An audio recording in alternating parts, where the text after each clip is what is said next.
अस्सलाम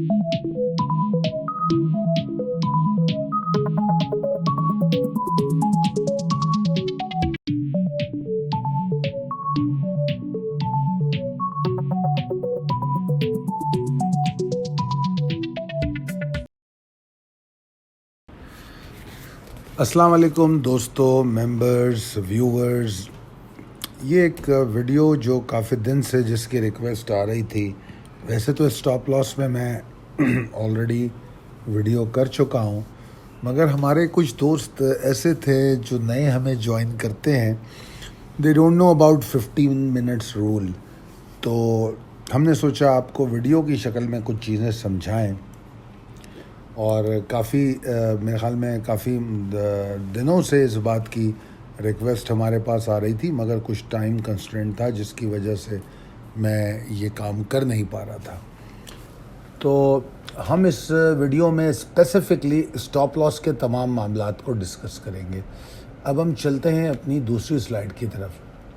पहले तो एक बात को समझ लीजिए, इसमें यहाँ 2-3 चीज़ें आपको दिखाई गई हैं।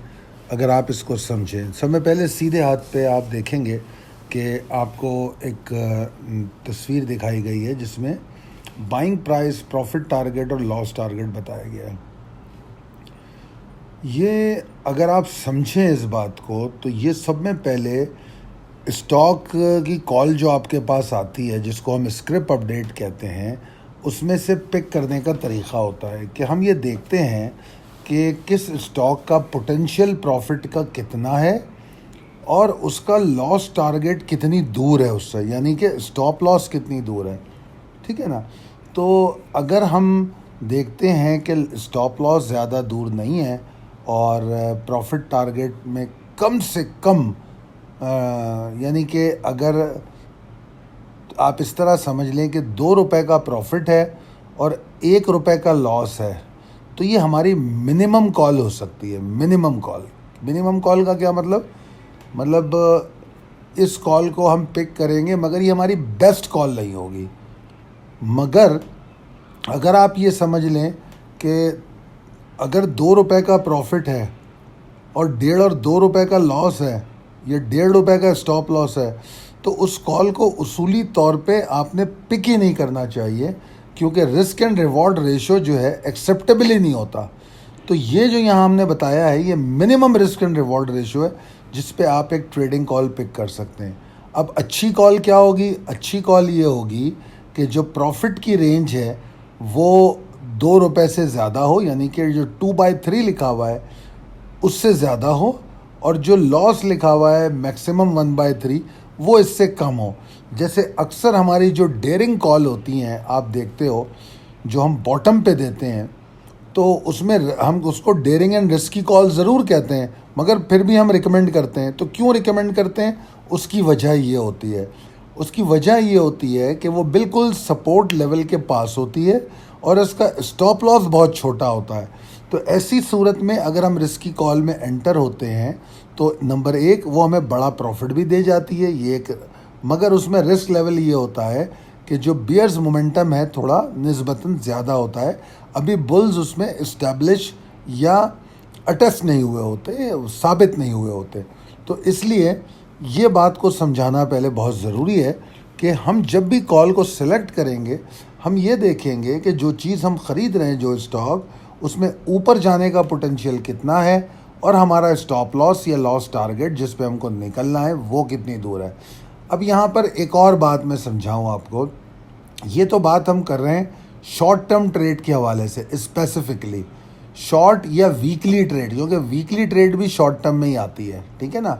तो शॉर्ट और वीकली ट्रेड के हवाले से हम ये बात कर रहे हैं। अब अगर हम मीडियम टर्म और लॉन्ग टर्म पे बात करें तो उसमें कई दफ़ा क्या होता है कि बाइंग प्राइस जो होती है वो स्टार्ट लेती है और फिर नीचे की तरफ जाती है, उसमें एक्यूमुलेशन की बात की जाती है। और जब एक्यूमुलेशन की बात की जाती है तो इसका वाज़ेह मतलब ये होता है कि हम चलेंगे आगे, अभी फौरी तौर पे हम स्टॉप लॉस नहीं लेंगे, हम इसको एक्यूमुलेट करते हुए जाएंगे। वो चूँकि मीडियम और लॉन्ग टर्म में होती हैं तो हम उसको थोड़ा थोड़ा स्प्लिट बाइंग स्ट्रेटजी पे जमा करते हैं। तो उस सूरत में स्टॉप लॉस दूर नज़र आता है, मगर वो हमें मैटर इसलिए नहीं करता कि हम पूरा माल एक जगह पे नहीं ख़रीदते, नंबर एक बात। नंबर दो बात, हम जो बियर्स का और इंडेक्स का गिरावट होती है उसको देख के अपनी बाइंग लॉट को आहिस्ता आहिस्ता करके बढ़ाते हैं। जब बियर्स एग्जॉस्ट होने लगते हैं तो हमारी बाइंग लॉट बढ़ना शुरू हो जाती है। यानी कि एक स्टॉक है जो 100 रुपये से उसको एक्यूमुलेशन कॉल दी गई और वो 80 रुपये तक या 90 रुपये तक जा रहा है, तो हम उसको 100 रुपये से जब बाइंग शुरू करते हैं तो हम बहुत थोड़ी थोड़ी बाइंग करते हैं, और फिर जब वो अपने मेजर एग्जॉस्टिंग लेवल के पास पहुंचता है स्टॉप लॉस के करीब, जो स्टॉप लॉस उसमें दिया हुआ है, वहाँ पर हम अपनी बाय को बढ़ाना शुरू करते हैं। ठीक है, और हम साथ साथ ये भी देखते रहते हैं कि बियर्स मोमेंटम क्या है। तो जब हम इस बाय को कंप्लीट करते हैं, कंप्लीटली एक्यूमुलेट कर लेते हैं, तो ऑब्वियसली हमारी जो एवरेज बाइंग होती है वो बड़ी शानदार होती है। लेट सपोज अगर हमने 100 रुपये से 90 रुपये तक एक्यूमुलेट किया या 100 रुपये से 85 रुपये तक एक्यूमुलेट किया, तो हमारी buying cost at the most 90 रुपये आती है। अब उसके बाद वो वहाँ से रिवर्स होना शुरू होता है और उसके बाद फिर एक लेवल आपको यकीनन उस पर मज़ीद रिफ़्रेश किया जाता है, जो हमारी रोज़ाना की कॉल आती हैं, तो उसमें फिर बताया जाता है बुल इस्टेब्लिश कहाँ से हो रहे हैं। तो उसके बाद जब वो ऊपर जाके बुल्स की पावर बढ़नी शुरू होती है, बुल्स इस्टेब्लिश होते हैं, तो वही स्टॉक कई दफ़ा शॉर्ट टर्म ट्रेड में भी एंटर हो जाता है। मगर जो मीडियम टर्म वाला है वो नीचे से एक्यूमुलेट करके आ रहा होता है, शॉर्ट टर्म वाला अब उसमें ऊपर एंट्री लेता है, और जब शॉर्ट टर्म वाला एंट्री लेता है तो वहाँ से उसके वॉल्यूम्स बढ़ने शुरू होते हैं, और जब वॉल्यूम्स बढ़ने शुरू होते हैं तो मीडियम एंड लॉन्ग टर्म वाला अपनी एग्जिट प्लानिंग शुरू करता है। ठीक है ना, क्योंकि उसकी एग्जिट और एंट्री दोनों बड़ी तहम्मुल के साथ होती हैं। वो उसमें टाइम लेता है, डिसीजन में टाइम लेता है, और चीज़ों को टारगेट करके वो फिर आगे चलता है। और जो शॉर्ट टर्म वाला होता है वो क्विक एंट्री और क्विक एग्जिट लेता है, तो आमतौर पे शॉर्ट टर्म वाला ट्रिगर बेस्ड भी एंट्री लेता है। खैर बहरहाल, तो ये तो एक मैंने आपको दोनों का डिफरेंस बता दिया कि शॉर्ट टर्म का और मीडियम एंड लॉन्ग टर्म का स्टॉप लॉस क्यों अलग अलग होता है। अच्छा, अब एक सवाल है कि ये स्टॉप लॉस है क्या। ये बड़ा आम तौर पे सवाल किया जाता है कि स्टॉप लॉस है क्या, और हमें स्टॉप लॉस को समझने के लिए टारगेट को समझना बहुत ज़रूरी है। देखिए जनाब, हम कोई भी काम करें, मैं कई दफ़ा ये बात समझा चुका हूँ कि इवन हम परचून की दुकान भी खोलते हैं तो हम सब में पहले ये देखते हैं कि मैं यहाँ पर जो पैसे लगा रहा हूँ, इन्वेस्ट कर रहा हूँ, 10 लाख, 1 लाख, 1 करोड़, 50 लाख, जो भी इन्वेस्ट मैं कर रहा हूँ, वो मैं उसकी प्रॉफिटेबिलिटी रेशो क्या होगा। ठीक है, सब में पहला जो एक अच्छा कारोबारी होता है वो प्रॉफिटेबिलिटी को पहले देखता है, और फिर उसमें ये भी देखता है कि अगर प्रॉफिटेबिलिटी उसकी 60% या 40% सालाना है या 25% सालाना है, वट एवर इट इज़, जो भी उसको सूट करती है। वैसे आम तौर पे हर कारोबार के जितने रिस्क जितने कारोबार में ज़्यादा होते हैं उनकी प्रॉफिटेबिलिटी ज़्यादा होती है। तो जब वो उस प्रॉफिटेबिलिटी को कैलकुलेट करता है, let suppose 40% per year profitability पर उसने वो कारोबार प्लान किया, तो वो उसका टारगेट हुआ कि 40% सालाना मुझे इस कारोबार को देना चाहिए। अब क्या हो अगर वो जो कारोबार है उसको 40 के बजाय 20% देने लगे, और तो पहले 1-2 साल तो वो अपनी प्रॉब्लम्स को चेक करता है, क्या वजह है कि जिसकी वजह से ये प्रॉब्लम दे रहा है। और अगर उसको नज़र आता है कि यार 20 से 15% पे आ गया, तो अब यहाँ पे वो एग्जिट लेने की बात करता है। ठीक है ना, तो बेसिकली वो उस कारोबार का स्टॉप लॉस होता है। ये तो एक तरीक़ा होता है कि कारोबार शुरू करने के बाद। दूसरा एक और तरीक़ा जो कारोबारी अपने फिजिबिलिटी रिपोर्ट में बनाता है कि भाई मैं 10 लाख रुपए लगा रहा हूँ, अगर तो मेरे इस कारोबार में जो 10 लाख इन्वेस्ट हो रहे हैं उसमें मेरे जो नेट एसेट्स हैं, जो मेरी कंप्लीट इन्वेस्टमेंट है, अगर वो 8 लाख तक आ गई तो मैं फौरी तौर पे इस कारोबार को बंद करके 8 लाख लेके बाहर निकल आऊँगा। क्या मतलब हुआ कि उसने 20% का स्टॉप लॉस लिया, यानी कि 2 लाख का वो स्टॉप लॉस बर्दाश्त करेगा। तो वो बेसिकली उसका लॉस टारगेट होता है। तो इसलिए मैंने यहाँ समझाने की कोशिश की कि टारगेट को समझना है। आमतौर पे लोगों के जहन में ये होता है कि टारगेट सिर्फ प्रॉफिट का होता है, ऐसा नहीं है, टारगेट लॉस का भी होता है। जब तक आप लॉस टारगेट सेट नहीं करेंगे आपको एक मुकम्मल और प्रोफेशनल कामयाब ट्रेड नहीं कर सकते। अच्छा, अब देखते हैं स्टॉप लॉस क्या है। स्टॉप लॉस जो है वो एक इंश्योरेंस की तरह होता है। देखिए, आप किसी गाड़ी की इंश्योरेंस कराते हैं तो आप उसको कहते हैं कि अगर गाड़ी में आग लग गई, गाड़ी का एक्सीडेंट हो गया तो इंश्योरेंस उसको कवर करेगी, ठीक है ना। गो के आपको फिलवक्त उसमें लॉस नज़र नहीं आता, गाड़ी खुदा न ख्वास्ता एक्सीडेंट हो गया तो इंश्योरेंस वाले बना देते हैं उसको, मगर उसका लॉस है क्या, आप जो माहाना इंश्योरेंस पे करते हैं वो उसको कवर करता है। तो यहाँ पर ट्रेडिंग में हमारा जो लॉस होता है वो यही होता है, हम किसी को इंश्योरेंस के पे तो नहीं करते, मगर जो जितना नीचे हम स्टॉप लॉस लेते हैं वो हमारा बेसिकली वो इंश्योरेंस अमाउंट होती है कि इतनी इंश्योरेंस हम कर रहे हैं कि अगर ये इतना नीचे आएगा तो हम बाहर निकल जाएंगे।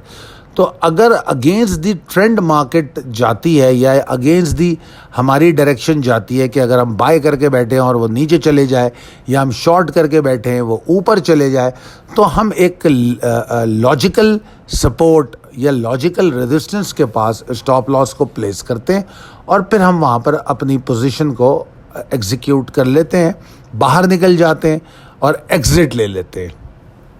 तो ये तो एक कॉमन बात है जो तकरीबन हम में से बहुत सारे लोग जानते होंगे। तो ये कोई मैंने यहाँ तक कोई नई बात नहीं की, मगर कुछ चीज़ों को रिमाइंड कराया है, जिस तरह के मैंने आपको राइट साइड पे जो चार्ट था उसके बारे में बात की। अब हम इसमें जो अहम बात करने जाएंगे वो कि हम क्या ट्रिक्स यूज़ करें जिससे हम स्टॉप लॉस अपने प्लेस करें और हम कामयाबी के साथ ट्रेड कर सकें। क्योंकि एक कामयाब ट्रेड वो है कि हमारा स्टॉप लॉस सिक्योर रहे, मगर इसका मतलब ये नहीं है कि अगर वो नीचे आ रहा है तो हम स्टॉप लॉस को नीचे करना शुरू कर दें। आमतौर पे ये भी देखा गया है कि ट्रेडर क्या करते हैं, उम्मीदें अपनी इतनी बांध लेते हैं कि जब मार्केट नीचे आने लगती है तो वो कहते हैं नहीं ये ठीक हो जाएगा, स्टॉप लॉस को और नीचे कर लो।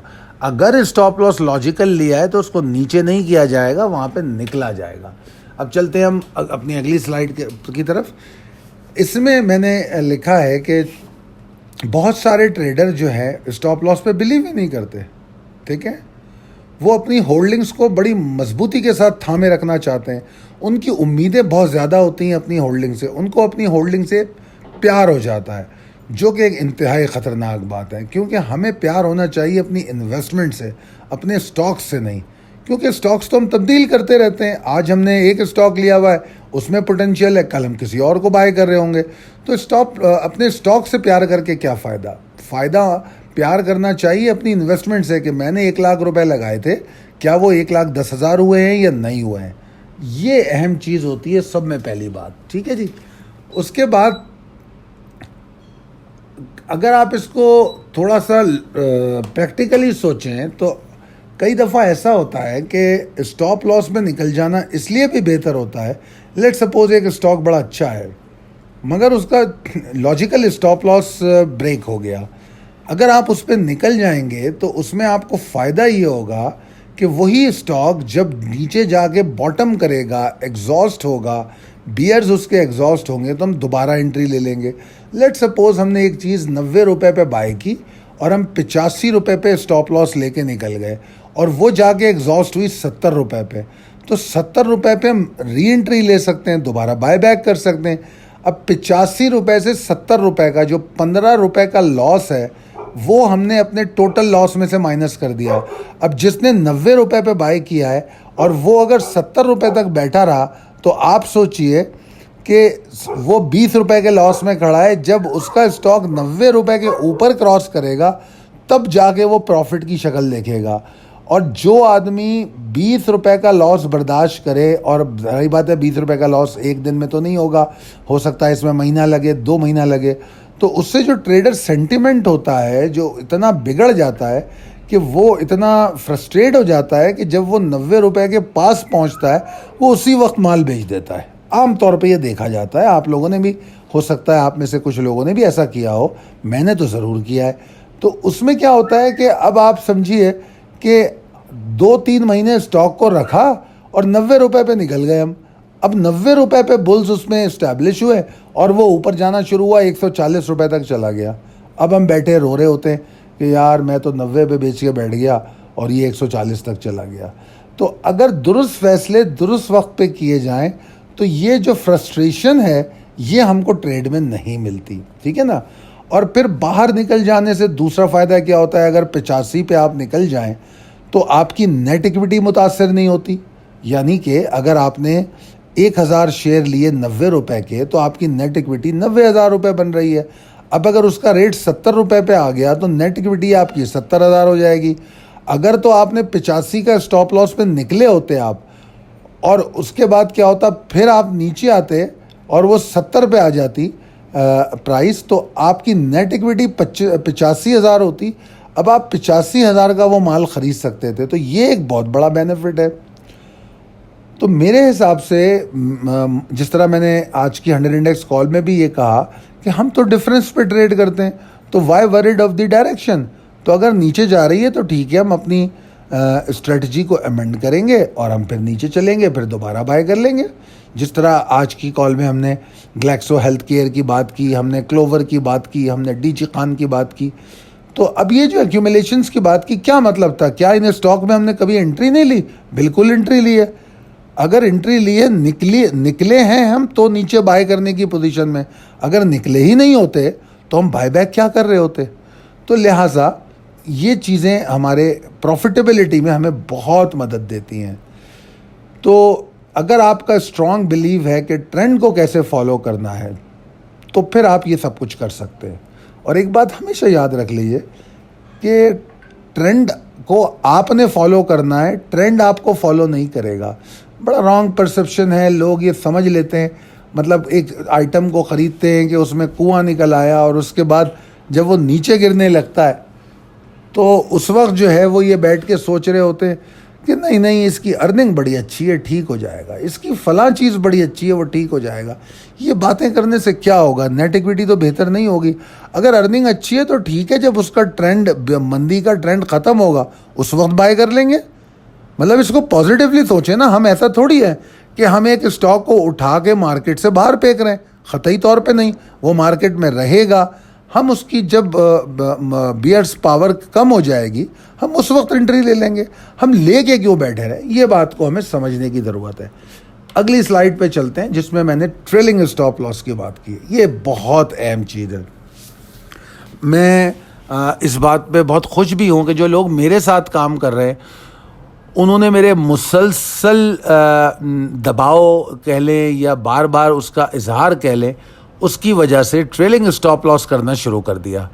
और अल्हम्दुलिल्लाह कुछ लोगों ने बरमला इसका इजहार भी किया, मुझे कॉल करके भी ये कहा कि ट्रेलिंग स्टॉप लॉस जब से हमने इस्तेमाल करना शुरू किया है, हमारी प्रॉफिटेबिलिटी जो है बहुत बढ़ गई है।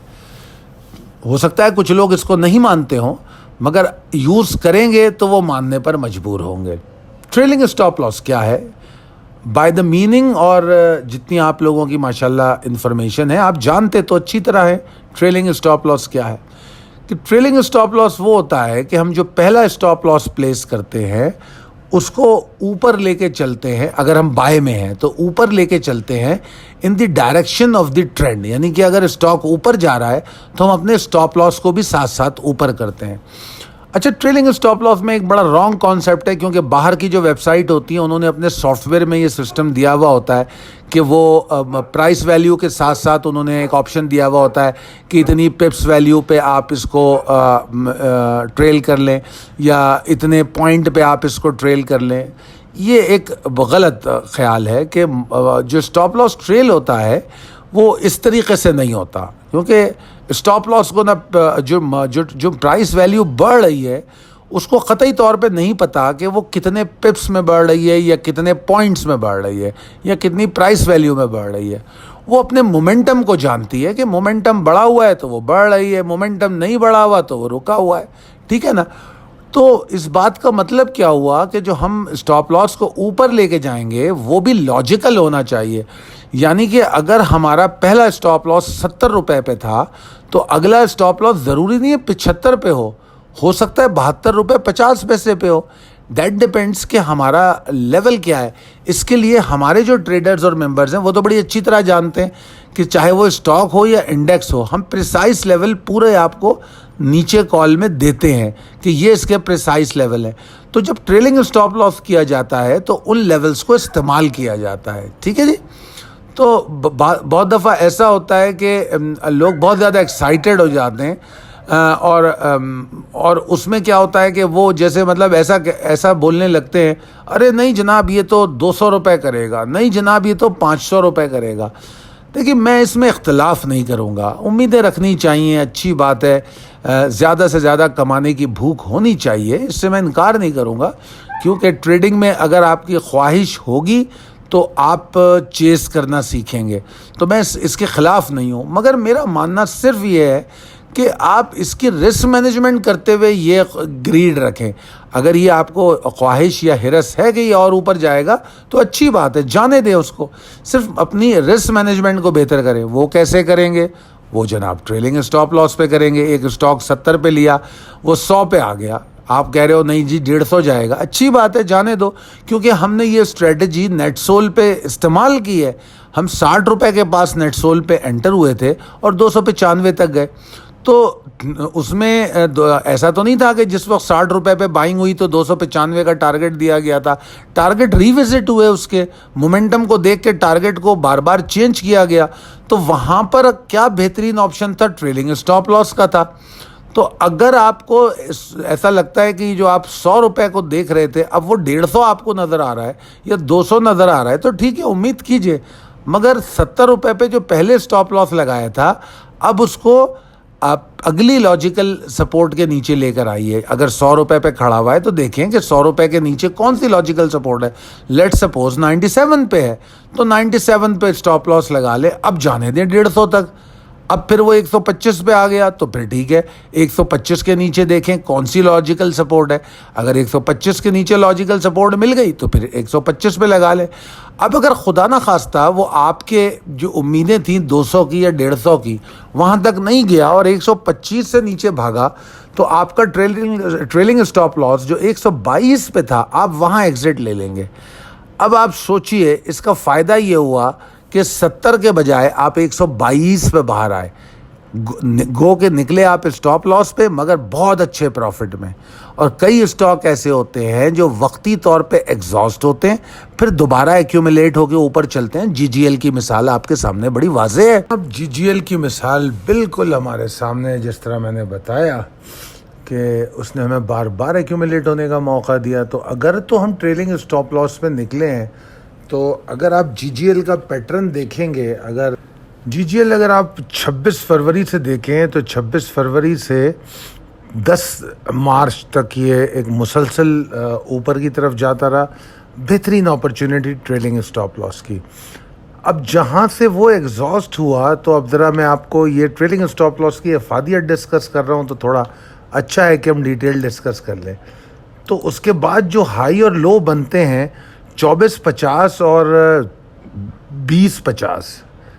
अब मुझे बताइए, ये जो 4 रुपए की रेंज थी, क्या हमें इसका फ़ायदा नहीं उठाना चाहिए था? और ये फ़ायदा हम ट्रेलिंग स्टॉप लॉस से उठा सकते थे।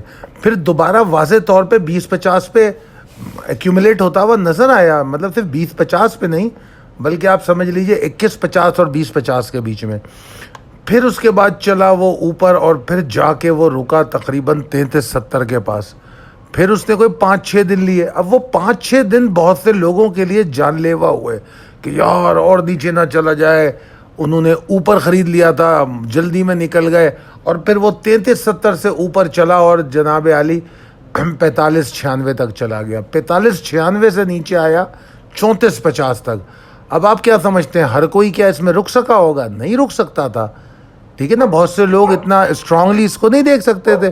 तो बेस्ट सोल्यूशन क्या था? ट्रेलिंग स्टॉप लॉस लेते। फिर आखिरकार वो चलते चलते 52 रुपये 34 पैसे तक आ गया, और इस वक्त कहाँ खड़ा हुआ है? 42 रुपये, यानी कि 10 रुपये नीचे। तो ये वो ट्रेलिंग स्टॉप लॉस है जो इन तमाम जो 10-10, 8-8, 6-6, 12-12 दिन की जो प्रॉब्लम्स आई, इस वक्त जो रेंज में मार्केट चली है, तो 1 2 3 4 5 6 7 8 9 10 11 12 13 14 15 16 17 18 19 20 21 दिन, 21 सेशंस, तकरीबन महीना बनता है पूरा। 21 सेशंस जो हैं वो एक बड़ी मखसूस रेंज में ट्रेड करता रहा। हमें क्या फ़ायदा था? हम ये माल लेके बैठे रहते।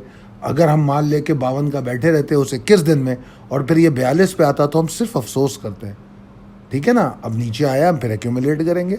तो कोई तो जगह हो, हमारी इंश्योरेंस हो कोई, हम स्टॉप लॉस अपना ट्रेल कर सके।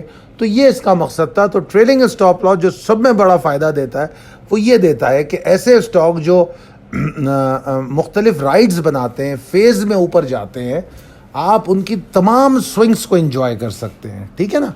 आप एक साथ, अब अगर कोई एक आदमी बैठ के चले, जैसे हम मिसाल दे देते हैं, आज चूँकि क्लोवर डिस्कस हुआ है तो क्लोवर की मिसाल दे देते हैं, ठीक है जी।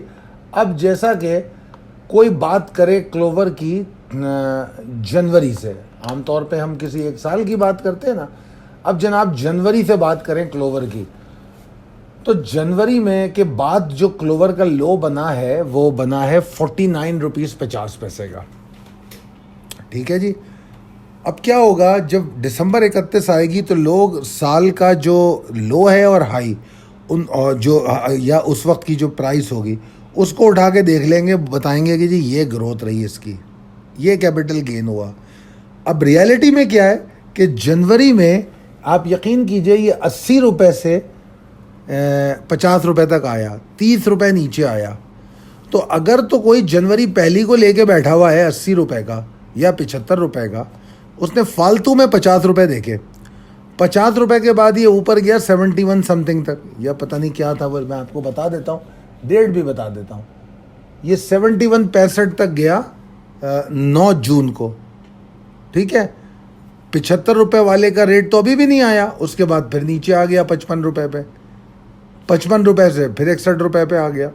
अब जिसने ये स्विंग्स ली हों, तो अगर उसकी 75 की भी बाइंग होती और वो एग्जिट किया होता है स्टॉप लॉस पे, लेट सपोज, वैसे अपेरेंटली मुझे 70 पे एक स्टॉप लॉस नज़र आ रहा है, अगर वो 70 पे निकला होता, 50 पे बाय करता या 55 पे बाय करता, ऑब्वियसली एग्जैक्ट डिप पे तो कोई नहीं बाय कर सकता, मगर अल्हम्दुलिल्लाह क्लोव की हमारी कॉल मौजूद थी एक्यूमुलेशन की, और फिर 20 मई को तो बाकायदा कॉल दे दी गई। तो अगर आप समझिए वहाँ से ये नीचे आया, तो तसव्वुर तो कीजिए ज़रा आप कि आपने वो 20 रुपये लॉस के बचा लिए। अब जब 20 रुपये लॉस के बचा लिए तो आपकी बाय 75 की नहीं है। अब आपने अगर 50 पे 55 पे बाय किया तो पहला वाला 5 रुपये का लॉस एड ऑन भी कर लें स्टॉप लॉस वाला, तो आपकी बाय बनती है 60 रुपये की। अब इसने 71-65 अगर टेस्ट किया है तो आप उसके बावजूद प्रॉफिट में आ गए। That's how trailing stop loss helps. ये मैं आपको तमाम रियलिटीज़ बता रहा हूँ, इसको अगर प्रैक्टिकली समझने की कोशिश करेंगे तो आपको समझ में आएगा। इसमें मैंने कुछ तस्वीरी शक्ल में भी दिखाने की कोशिश की है कि ट्रेलिंग स्टॉप लॉस कैसे पीछा करता है और किस तरह आपको बचाता है। देखिए, सोचिए, ये स्लाइडें आपके स्क्रीन पर हैं। अब हम जा रहे हैं अपने अहम तरीन मौजू की तरफ, जो हमारे ये ट्रेडिंग ऑन लेवल की स्ट्रेटजी है। ट्रेलिंग स्टॉप लॉस हो या स्टॉप लॉस हो, ये तो अरसा दराज से मौजूद है। आपको पता ही है कि कोई इससे इनकार नहीं कर सकता कि जब से मार्केट चल रही है स्टॉप लॉस भी यूज़ हो रहा है, ट्रेलिंग स्टॉप लॉस भी यूज़ हो रहा है। अब हमको देखना ये है कि ये 15 मिनट रूल क्या है। ये हमारी ईजाद की हुई चीज़ है। अब इसको हमने क्यों इसके अंदर शामिल किया है, ये भी तमाम चीज़ें आपको समझा देते हैं। एक चीज़ होती थी जो हमारे बल्कि अगर आप लोग यकीनन मेरी तरह मुझसे सीनियर आप लोग हैं स्टॉक मार्केट में, क्योंकि मैं तो पाकिस्तान आया हूँ मेरे ख़्याल में 2006 में, तो आप लोगों के तो बड़े बड़े तजुर्बे हैं, 35 साल 30 साल। मेरे पास क्लाइंट्स हैं जो 30-40 साल से काम कर रहे हैं। क्या आपने ये जुमला मार्केट में नहीं सुना कि यार जब मैं स्टॉप लॉस लेता हूँ मेरा सौदा हिट होता है, उसके बाद वो ऊपर चला जाता है? नहीं सुना आपने? क्या आपने ये नहीं सुना यार मैं जो स्टॉक लेता हूँ वो नीचे चला जाता है, जो स्टॉक में बेचता हूँ वो ऊपर चला जाता है? ये जुमले आपने सुने या नहीं सुने? इसका जवाब मुझे ज़रूर दीजिएगा। मैं कोशिश करूँगा, बल्कि इस वीडियो की कमेंट बॉक्स को, कमेंट जो हैं उस ऑप्शन को मैं ऑन करूँगा, ताकि ये एजुकेशनल वीडियो है, इसको कोशिश कीजिए कि इसके बारे में मज़ीद सवाल करें, मज़ीद कोई कन्फ्यूजन बताएं, ताकि हम आपको ज़्यादा से ज़्यादा सिखा सकें। और ये सिर्फ पाकिस्तान स्टॉक एक्सचेंज के लिए नहीं, मर्केंटाइल एक्सचेंज के लिए भी, क्योंकि ये सेम 15 मिनट रूल मैं कमोडिटीज़, फॉरेक्स, इंटरनेशनल मार्केट में भी यूज़ कर रहा हूँ। ये 15 मिनट रूल जो है वो मैंने इंट्रोड्यूस किया और आप लोगों को इस पर समझाया। जो हमारे कोर्स होते हैं उसमें मैंने बाकायदा अपनी क्लासेस में भी समझाने की कोशिश की। अब देखना है वो क्या है। पहले तो मैं इसको अपेरेंटली समझाने की कोशिश करता हूँ, मतलब थोड़ा सा वर्बली समझाने की कोशिश करता हूँ, फिर हम जाके अपेरेंटली देखेंगे चार्ट पे वो कैसे हम उसको देखते हैं। इस बात में कोई इख्तिलाफ नहीं है, अक्सर लोग रोते हुए मिलते हैं मेरा स्टॉप लॉस हिट हुआ और जी वो ऊपर चला गया। अब होता क्या है, सब में पहली बात, जो मेरे पास फुल टाइम ट्रेडर हैं उनको स्ट्रिक्टली मैंने ये बात बताई हुई है कि मशीन पे तुम्हारा स्टॉप लॉस नहीं लगना चाहिए। मतलब उनके पास 10,000 TRG हैं तो वो 10,000 TRG का स्टॉप लॉस मशीन पे नहीं लगाएंगे। अब ट्रेडर टू ट्रेडर ये डिफर करता है, हर ट्रेडर को ये बात नहीं कह रहा मैं उसको कह रहा हूँ जो फुल टाइम ट्रेडर है, जो प्रोफेशनल ट्रेडर है, जो शॉर्ट टर्म ट्रेडर भी है, तो ये उसको कह रहा हूँ मैं कह रहा हूँ मशीन पे स्टॉप लॉस नहीं लगाओगे। अब एक आदमी 4 स्टॉक में ट्रेड करता है तो उसकी नज़रों से आगे पीछे भी हो सकता है, तो लिहाजा हम इसको इग्नोर भी नहीं कर सकते कि भाई पता नहीं कब उसका लेवल आगे पीछे हो गया। अब लेट सपोज TRG है, हमने कहा जी 170.50 के नीचे स्टॉप लॉस लगाओ। अब स्टॉप लॉस में एक टॉलरेंस लेवल्स भी होते हैं जो हम अपने कोर्स में समझाते हैं, अब उसकी डिटेल में मैं जाना नहीं चाह रहा। जब हम हमेशा लफ्ज़ बिलो यूज़ करते हैं, बिलो का मतलब ये होता है कि अगर हम कह रहे हैं 170.50 के नीचे स्टॉप लॉस लगाओ तो इसका मतलब ये है कि 170.50 लॉजिकल सपोर्ट है। अब उस सपोर्ट के नीचे लगना है, नीचे क्यों लगना है उसकी भी वजूहात हैं। कोई भी एनालिस्ट हो, चाहे मैं हूँ या कोई और हो, कोई भी 100% एक्यूरेट नहीं हो सकता, ठीक है ना। मैं चार्ट पे जिस लेवल को 170.50 गेज करता हूँ वो 170.35 भी हो सकती है, 170.70 भी हो सकती है। तो ये टॉलरेंस एक एनालिस्ट को दीजिए कि उसके प्लस माइनस कुछ होगा। अब वो कैसे प्लस माइनस देखेंगे, दैट्स योर जॉब।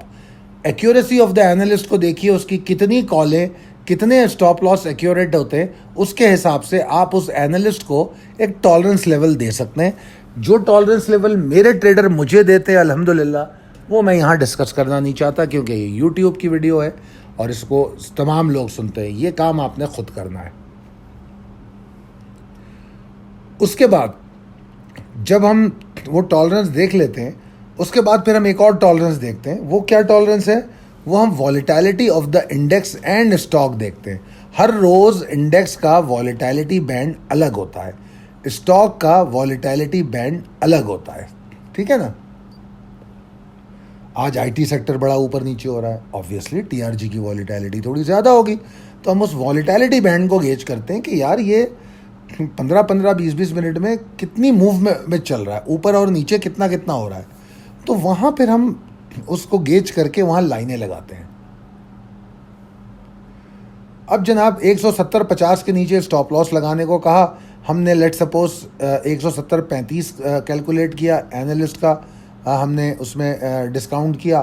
फिर उसके बाद वॉलेटिलिटी देखी कि यार ये 30-40 पैसे की वॉलेटिलिटी में चल रहा है, तो हम 170.35 से और नीचे आए, 170.5 पे आ गए। फिर हम एक चीज़ देखते हैं कि हम राउंड लेवल्स पे नहीं लगाते, यानी कि पूरे 170.50 पे या पूरे 170 पे हम कभी भी नहीं लगाते। अगर 170 पे लगाना है तो मैं 169.94 पे लगा दूंगा, 96 पे लगा दूंगा। ये तमाम ट्रिक्स होती हैं जो आम तौर पे ट्रेडर्स यूज़ करते हैं, जो प्रोफेशनल ट्रेडर्स होते हैं। अच्छा जी, ये हो गया। अब चले आगे। Now we are focusing on 15 minutes rule. एक स्टॉक है जिसको 170.50 के बाद उसका जो अगला लेवल है वो 175 का है। जनाब 5 रुपए का फ़र्क है। 5 रुपए बहुत होते हैं, अगर परसेंटेज में निकालें तो मेरे ख्याल में 3.5-3% बन जाता है।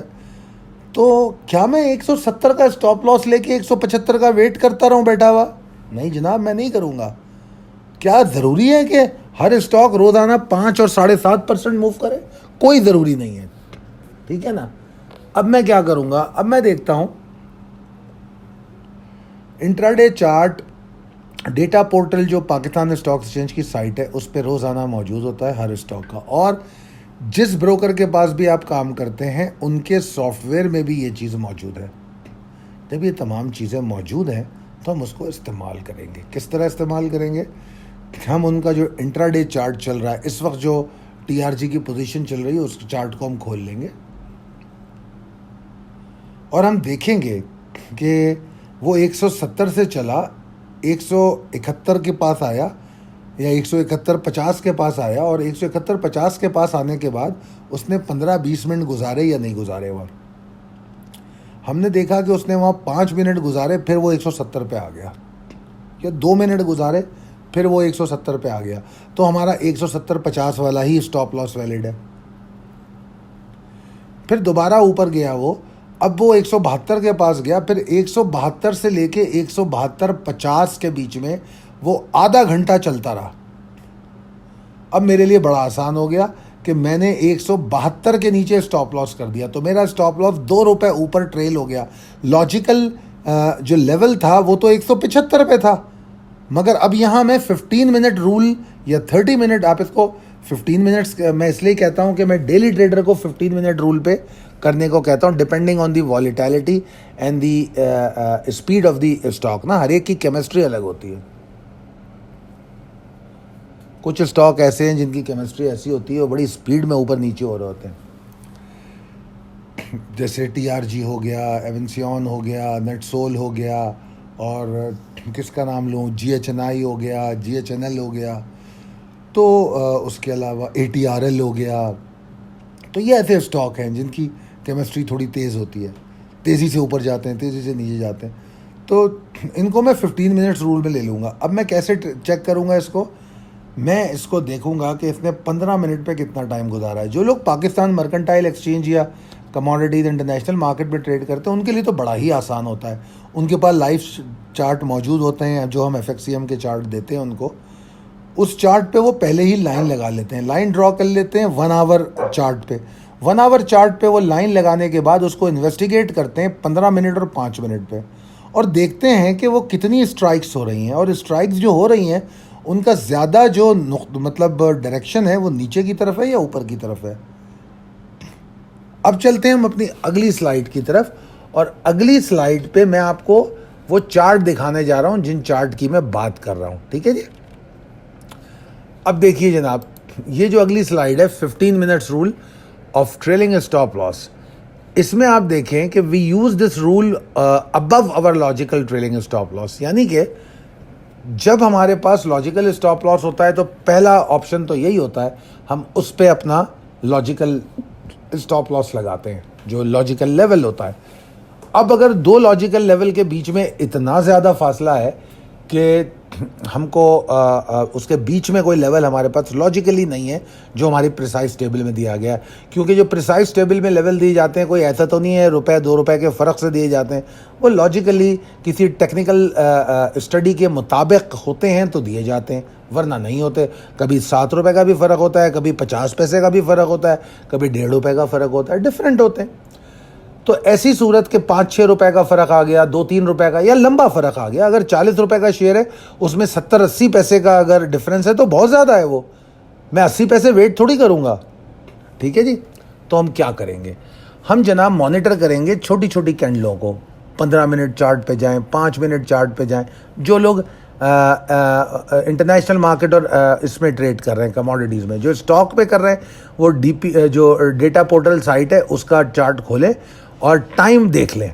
आप माउस लेकर जाओगे, वहाँ टाइम दिखाता है, वो उस टाइम को देखें कितनी देर तक वो यहाँ रुका। अगर आपने देखा कि 15 मिनट से ज़्यादा अगर टाइम इसने 170 रुपये के ऊपर गुजार दिया है, 172 रुपये के ऊपर, तो आपने बोला ठीक है यार, अब 172 के नीचे मेरा स्टॉप लॉस है। उसके बाद उसने 173.50 के ऊपर आधा घंटा गुजार दिया, आपने बोला अब मेरा स्टॉप लॉस 173.50 के नीचे है। तो ये जो है आपका 15 मिनट्स रूल होगा। अभी यहाँ पर मैं दोबारा चलता हूँ, पहली बात जो मैं करते करते 15 मिनट्स पे आ गया। आपने देखा होगा कि घंटी बनी हुई और मैंने लिखा है कि use your stop loss as alarm bell. और मैंने एक बात कही कि प्रोफेशनल ट्रेडर मशीन पे स्टॉप लॉस नहीं लगाता। तो क्या करना चाहिए? हमने एक तरीक़ेकार बना दिया और उन लोगों को समझाया कि देखें जी आपके पास 10,000 TRG पड़े हुए हैं, ठीक है, स्टॉप लॉस कितने का है जनाब? लॉजिकल स्टॉप लॉस जो दिया गया 170.50 का है। कैलकुलेट किया टॉलरेंस को, वो 170.5 पे या 170.20 पे निकल आया। अब 170.20 पे उसूली तौर पे स्टॉप लॉस को लगा देना चाहिए,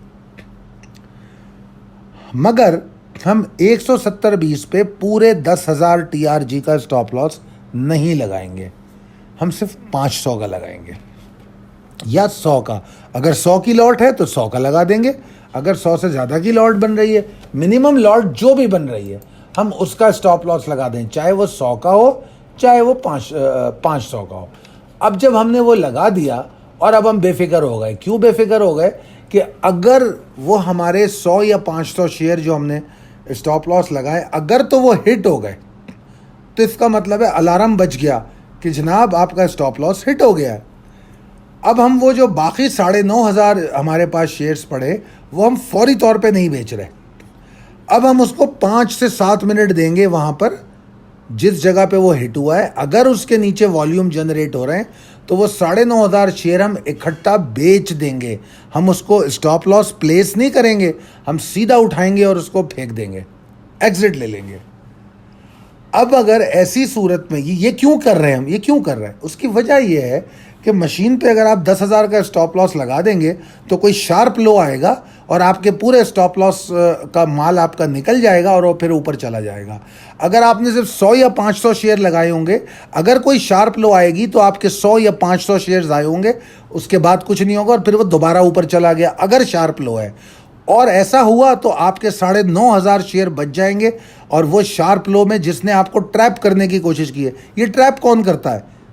ये ट्रैप वो करता है जो मार्केट से खेल रहा होता है, जो मार्केट का बड़ा स्पेकुलेटर होता है या मार्केट पंटर्स होते हैं या मार्केट को ड्राइवर्स होते हैं, वो ये सारे काम कर रहे होते हैं। उसका जो चारा है वो हम लोग बन जाते हैं। अगर हम ये चीज़ें, ये स्ट्रेटजीज़ को इस्तेमाल करेंगे तो हम उनका चारा नहीं बनेंगे।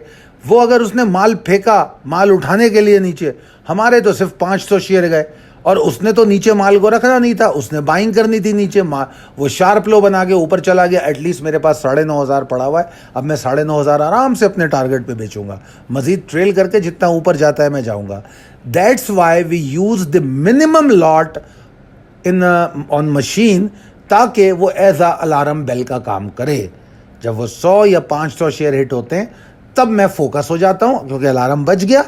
अगर वो मेरे लगाए हुए स्टॉप लॉस के नीचे 5 मिनट भी गुजार रहा है वॉल्यूम के साथ, या मैं देख रहा हूं कि नहीं यार माल आ रहा है इधर, ये चीज़ें तो आपको समझ में आती है ना, तो आपने उठा के माल बेचना शुरू कर दिया, आपने उठा के पूरे 9,500 बेच दिए। यही चीज़ मैंने अब जो आपके सामने स्लाइड है गोल्ड की 15 मिनट चार्ट की, वहाँ पर मैंने कुछ चीज़ें दिखाने की कोशिश की है आपको। जैसे पहला लेफ्ट साइड पे एक ग्रीन एरो है, मतलब अगर आप ये चीज़ सीख लेंगे तो बेसिकली आप सेंटिमेंट्स भी सीखेंगे मार्केट के, सस्टेनेबिलिटी भी सीखेंगे। ये जो मैं इतना इस पे टाइम दे रहा हूँ, ये इतनी अहम चीज़ है कि अगर आप सस्टेनेबिलिटी सीख लेंगे तो आप इसमें ट्रेड भी बना सकेंगे। अब आप गोल्ड को देखें, 15 मिनट चार्ट पे ग्रीन एरो बना हुआ है लेफ्ट साइड पे, आप देखिए 1 2 3 4 5 कैंडलें ऐसी हैं, 5 कैंडलें 15 मिनट का मतलब सवा घंटा एफर्ट हुई कि इस लाइन को वो तोड़ सके, नहीं तोड़ पाया। तो इस यहाँ पर अब एक ट्रेडर के पास एक और तरीक़ेकार आ गया ट्रेड करने का। मतलब मेरी कॉल तो अपनी जगह पे जो मैंने दी आपको कि कहाँ पे बाय करो कहाँ पे सेल करो, वो तो अल्हम्दुलिल्लाह आप सक्सेसफुली कर रहे हो, मगर यहाँ पर अगर आप स्मार्ट ट्रेडर हो तो मल्टीपल ट्रेडिंग अपॉर्चुनिटी होगी। क्या होगी कि आप पहले वाले एरो की बात कर रहा हूँ, लेफ्ट साइड वाले की, तो उसमें आपने ये जो लाइन लगाई ग्रीन कलर की, आपने कहा यार अगर ये इसके ऊपर जाएगा तो मैं क्विक एंट्री लूंगा लॉन्ग की। एक फैसला ये कर लिया, लाइन लगी हुई है, अब इंतजार कर रहे हैं ये इसको तोड़ता है या नहीं तोड़ता। और 15 मिनट की 5 कैंडल है, सवा घंटा बहुत है, इसने तोड़ दिया तो फिर इसने ऊपर ही जाना है। दूसरा फैसला आपने ये किया कि यार अगर आपने ये डिसाइड किया कि यार इस लाइन पे बार बार इसको रेजिस्टेंस मिल रही है, आप डेयरिंग ट्रेडर हैं, आपने बोला ओके फाइन मैं यहाँ शॉर्ट करूँगा, स्टॉप लॉस इस ग्रीन लाइन के ऊपर लूँगा। बड़ा सिंपल है, यहाँ तो जो स्मार्ट ट्रेडर होगा वो ग्रीन लाइन के ऊपर स्टॉप लॉस भी लेगा और स्टॉप बाय लगाएगा लॉन्ग की, कि मैं वहाँ लॉन्ग भी चला जाऊँगा, क्योंकि मेरा जो पहला वाला फैसला है इस लाइन के ऊपर लॉन्ग जाने का वो एग्जीक्यूट हो जाता है। तो लिहाजा उसने शॉर्ट के लिए पॉसिबिलिटी यहाँ ली। ये डेयरिंग शॉर्ट है। अच्छा, डेयरिंग शॉर्ट है, रिस्क कम है, रिस्क एंड रिवॉर्ड रेशियो अच्छा है। क्यों अच्छा है? इस ग्रीन लाइन के ऊपर तो स्टॉप लॉस है। You are going in a short with a very minimum loss target. That's why I am encouraging for the risky and daring entry. अब आप देखिए, जब वो उसके ऊपर नहीं जा सका तो देखिए कहाँ तक नीचे आया। अब नीचे एक रेड कलर का एरो बताया गया है। अब आप देखिए, उस रेड एरो का मतलब ये है कि अगर ये लेवल तोड़ता ही है तो शॉर्ट बनता था, वरना ये सपोर्ट लेने की कोशिश कर रहा है। ठीक है जी, तो आप यहां से लॉन्ग भी जा सकते थे। अब where to do the trailing stop loss. ठीक है, अब आ जाइए अब राइट कॉर्नर पे। आसान तरीके से समझा रहा हूं कि राइट कॉर्नर पे आप आ जाइए और रेड वाले एरो को देखिए। तो आप देखिए कि जब मैंने ये रेड लाइन लगाई, ये मेरा ट्रेलिंग स्टॉप लॉस था। मैंने कहा भाई अगर ये रेड लाइन टूटेगी तो मैं बाहर निकल जाऊंगा। पहला स्टॉप लॉस मेरा कहीं भी था, आई डोंट नो, वो बहुत नीचे था। मगर मैं जब ऊपर गया इसके साथ तो मैंने आखिरी अपना जो ट्रेलिंग स्टॉप लॉस है इस रेड एरो के नीचे लगा दिया। अब अगर वो नीचे चला गया तो भले हिट हो जाए, और आप देख लो हिट होके वो नीचे आया। अब नीचे आया तो मैं उसको मज़ीद एक्यूमुलेट कर लूँगा। तो ये एक तरीका है। अब आप चलते हैं हम अपनी अगली स्लाइड पे। अब अगेन यहाँ पर 15 मिनट रूल के बारे में बात कर रहा हूँ कि अगर आप 15 मिनट रूल यूज़ कर रहे हैं तो आपने 2 लाइनें लगा ली। आप देखें ऊपर एक ब्लू लाइन है और एक रेड लाइन है। तो अब आप देखिए कि यहाँ पर मैंने आपको पहला स्टॉप लॉस, जो बड़ा बड़ा स्टॉप लॉस लिखा हुआ है, वो बताया है। और मैंने आपको एक जगह बाय एंट्री बताई है। मैं माफ़ी चाहता हूँ, मेरे कुत्ते बहुत भौंक रहे हैं, तो इत्तेफाक से वो मेरे काफ़ी करीब है और मैं उनको चुप भी नहीं करा पा रहा। बार बार मेरी ऑडियो डिस्ट्रैक्ट हो रही है। बहरहाल थोड़ा सा बर्दाश्त कर लीजिए। ये जो बड़ा बड़ा स्टॉप लॉस लिखा है, ये हमारा पहला स्टॉप लॉस है। और बाय एंट्री देख लीजिए, उसके ऊपर है ऑब्वियसली। ठीक है ना। अब मैंने बाय एंट्री ली, ये स्टॉप लॉस लिया, वो ऊपर चला गया। अब ऊपर गया तो मैंने पहला ट्रेलिंग स्टॉप लॉस कहाँ किया? वो लाइन को गौर से देखिए। मैंने 2 जो लो बने थे उसके नीचे लिया है उसको। क्यों लिया? कि यार ये 2 लो बने हैं और इसका मतलब ये है कि इसके बाद जो है ना, अगर इसको तोड़ता है तो प्रेशर है। तो समय पहले मेरा जो फर्स्ट ट्रेलिंग स्टॉप लॉस है वो मेरी बाइंग प्राइस के ऊपर आ गया। यानी कि अगर मैं ट्रेलिंग स्टॉप लॉस में निकला तो मैं निकलूंगा प्रॉफिट में। अब जब एक चीज़ कंफर्म हो जाए कि भाई स्टॉप लॉस हिट भी हो जाए तो मैं प्रॉफिट में हूं, तो जो कॉन्फिडेंस लेवल है ना, आप सोच नहीं सकते कितना बढ़ जाता है। आप यकीन कीजिए, आप इस जगह पे अपनी लॉट्स को बढ़ा भी सकते हैं। अगर आपको पावर ऑफ वुल्फ नज़र आए, आपने कहा यार लॉस तो है नहीं, इस नए स्टॉप लॉस पे जो मैंने ट्रेल किया है मैं मज़ीद 2 लॉटें ले रहा हूँ। फिर आप देखिए ऊपर गया, फिर नीचे आया, फिर मैंने तीसरा ट्रेलिंग स्टॉप लॉस लिया, दूसरा ट्रेलिंग स्टॉप लॉस लिया। उसके बाद फिर और ऊपर गया, जहां पर मैंने रेड लाइन लगाई है, उस रेड लाइन पे मैंने तीसरा स्टेप था मेरा ट्रेलिंग स्टॉप लॉस का। वहां मैंने स्टॉप लॉस ट्रेल किया और फिर वो मेरा ट्रेलिंग स्टॉप लॉस हिट हो गया, ट्रिगर हो गया। और जब वो ट्रिगर हो गया तो वो नीचे आ गया। मुझे कोई रिग्रेट नहीं है, कोई रिग्रेट नहीं है, क्योंकि मैं 1, 2, तीसरे स्टॉप लॉस पे बाहर निकला हूं। कहाँ मेरी बाइंग प्राइस थी, कहाँ मैं निकला। मतलब if you are using a trailing stop loss, then believe me कि आप उन चंद चैंपियंस में से होंगे जो ये कह सकेंगे कि यार मैं टॉप पे निकला हूं और मैंने बॉटम पे एंट्री ली है, जो कि बहुत मुश्किल काम है इन मार्केट में। आसान काम नहीं है, कहना बहुत आसान है, मगर बिलीव मी, अगर आपने ट्रेलिंग स्टॉप लॉस ले लिया तो आप एटलीस्ट टॉप पे निकलने को ऑलमोस्ट गारंटी कर सकते हैं। Almost, just trailing stop loss ले लीजिए। बस यही मेरी रिक्वेस्ट है। मैं आम तौर पे मेरी कॉल्स जो रोज़ाना की होती हैं उसमें कभी बड़े टारगेट नहीं देता। मेरी इंडेक्स कॉल देख लें, मैंने कभी नहीं कहा कि मार्केट अभी पिछले साल 2020 में तमाम हाउसेस ने, किसी ने 1,70,000, 80,000 इंडेक्स को पता नहीं क्या क्या कहा। ठीक है जी, हमने किसी तौर पे भी ऐसा कोई फिगर नहीं दिया, क्योंकि हम ग्राउंड रियलिटी और रियलिटी बेस अपने ट्रेडर को रखना चाहते हैं। जो अपॉर्चुनिटी निकल रही है उसको अवेल करेंगे, उसको लेके हम आगे बढ़ेंगे। बहुत लंबी वीडियो हो गई, मगर बहरहाल ये एक मेरा बड़ा पुराना वादा था। मैं इस पर बड़ी तफसील से आपको समझाऊंगा, तो इसको समझिएगा। अगर आप लोग चाहेंगे तो इसकी जो PDF फाइल है मैं आप लोगों से वो भी शेयर कर लूँगा। आप लोग एक काम कीजिएगा कि मैं वहाँ पर एक नंबर भी दे दूँगा आपको, और उस नंबर पे आप मैसेज करोगे तो वहाँ से आपको PDF फाइल भेज दी जाएगी, ताकि अगर आप वीडियो तो बहुत लंबी है, ऑडियो आप इतनी नहीं सुनते हैं, अगर ये स्लाइड्स भी आपके पास होंगी तो वो बहुत हेल्पफुल होगी, आपको रिफ़्रेश हो जाएगा कि इस वीडियो में आपने क्या सुना था। बहुत शुक्रिया इतनी देर मुझे बर्दाश्त करने का। कोशिश करूँगा कि इसी तरह मैं आप लोगों को मज़ीद से मज़ीद सिखा सकूं कि 15 मिनट्स रूल क्या, मार्केट की ट्रेडिंग स्ट्रेटजीज़ क्या हैं। मैं इंशाल्लाह ताला कोशिश करता रहूँगा और दुआ करूँगा कि आप लोग कामयाब ट्रेड करें। बहुत शुक्रिया। अल्लाह हाफ़िज़।